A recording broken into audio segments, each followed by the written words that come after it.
નમસ્કાર, હું છું અંજલિ રાવલ અને તમે જોઈ રહ્યા છો KTV ન્યૂઝ ગુજરાતી।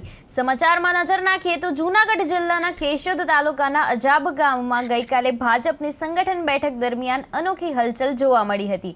જિલ્લા પંચાયત સભ્યો અને સાંસદ ધારાસભ્યના સમક્ષ ભ્રષ્ટાચારની ફરિયાદો અને વહાલા દલાલીની નીતિનો વિરોધ થવા લાગ્યો હતો।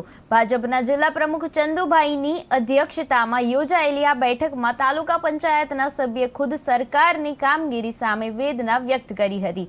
સંગ્રહિત માહિતી મુજબ સ્થાનિક ખેડૂતોએ અને ગ્રામજનોએ ભાજપ સરકાર સામે રોષ વ્યક્ત કરતા બેઠકમાં બવાલ સર્જાઈ। લોકોના આક્રોશનો સીધો ભોગ જિલ્લા પ્રમુખ, ધારાસભ્ય અને સ્થાનિક આગેવાનો બન્યા। હવે મોટો સવાલ એ છે કે શું સરકાર અને સંસદીય પ્રતિનિધિઓ વાસ્તવિક સમસ્યાઓ સામે જવાબદાર રહેશે?